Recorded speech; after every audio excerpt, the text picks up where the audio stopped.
Doctor तस्लीम अहमद रहमानी साहब, अपनी बात को आप आगे बढ़ाएं। वो कह रहे हैं तत्काल उतार लिया जाना चाहिए। जो भी सुप्रीम कोर्ट के ऑर्डर हैं रात को 10 बजे से लेके सुबह 5 बजे तक बंद रखने के तमाम लाउड स्पीकर्स को और फिर डेसिबल पॉइंट्स को मेंटेन करने के, वो तो सरकारों की जिम्मेदारी। मुझे 1% भी, बाल के बराबर भी उस पर कोई आपत्ति नहीं है। हर स्टेट गवर्नमेंट की जिम्मेदारी है कि वो उसे मेंटेन करे और मुसलमानों का फर्ज है कि वो उसे माने। हमें कोई दिक्कत नहीं उस पर। मेरा सवाल ये है कि आपकी आपत्ति लाउड स्पीकर पर, अजान पर है या एज सच अजान पे है कि अजान बंद होनी चाहिए? ये सवाल इन लोगों से पूछ लीजिएगा। दूसरी बात, मुझे बिल्कुल नहीं लगता कि ये अजान का इशू है या और किसी, ये सियासी इशू है।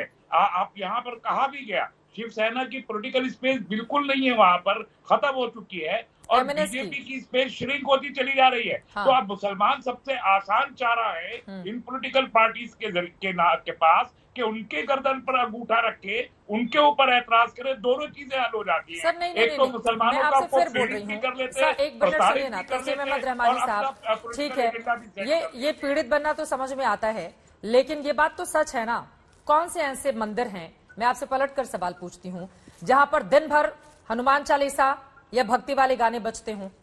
हमने तो नहीं कहा।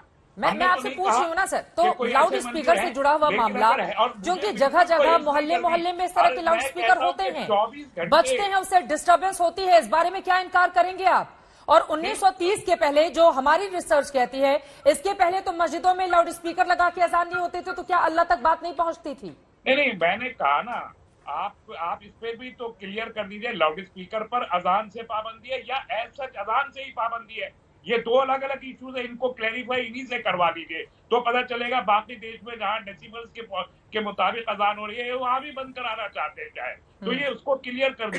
दूसरी बात, हनुमान चालीसा अगर 24 घंटे भी कोई मंदिरों में पढ़ता है तो बिल्कुल पढ़े। कुछ बेरोजगार नौजवानों को, जिसे प्रधानमंत्री जी कह रहे पकौड़े बेच ले, उनको कारोबार मिल जाएगा, तो उनको हनुमान चालीसा पढ़ देगा, कारोबार भी मिल जाएगा। इससे अच्छा क्या होगा? मैं बहुत तकलीफ से कहता हूँ, आस्था का मजाक उड़ाया जाता है। भाजपा के लोग और इनके एलाइज आस्था, हिंदू सनातन धर्म की आस्था का मजाक उड़ा के, अपमानित करके उसे अपने राजनीतिक स्वार्थ के लिए इस्तेमाल करते। रहमानी साहब, हिंदू मुस्लिम की चर्चा, जो लोग अजान पढ़ रहे हैं लोगों की चर्चा, वो तो अपने धर्म को आगे बढ़ा रहे हैं आपके चश्मे से। और अगर कोई हनुमान चालीसा पढ़ ले, सर सुनिए ना, अगर कोई हनुमान चालीसा पढ़ ले तो वो बेरोजगार है, वो खाली बैठा हुआ है, वो पकौड़े तलने वाला है। सर, ये कौन सी बात हुई? ये कौन सी बात हुई कि अगर मस्जिदों में अजान नहीं सर, ये तरीका तो ठीक नहीं है ना रहमानी साहब, ये तरीका तो ठीक नहीं है ना। कोई अगर अजान पढ़े तो वो अपने धर्म को आगे ले जाने वाला, देश को आगे ले जाने वाला। अगर कोई हनुमान चालीसा पढ़ दे तो वो बेरोजगार हो गया, उसके पास कोई काम नहीं है, इस वजह से वो हनुमान चालीसा पढ़ रहा है। अरे भाई, आस्था से 24 घंटे कोई हनुमान चालीसा पढ़ रहा है तो जाहिर है उसके पास कोई और काम नहीं है, तो हनुमान चालीसा पढ़ने का ही काम करेगा ना। प्रेम शुक्ला तो रोजगार होगा तो अपने काम धंधे पे जाएगा, अपनी नौकरी के हिसाब से मुअज्जिन सारे बेरोजगार लोग हैं, हनुमान चालीसा पढ़ेगा।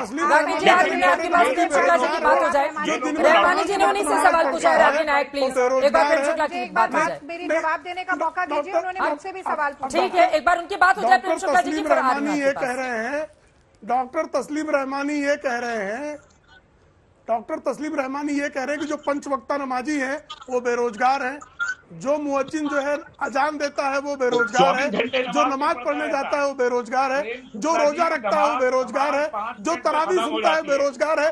यानी इस देश के सारे मुसलमान बेरोजगार है।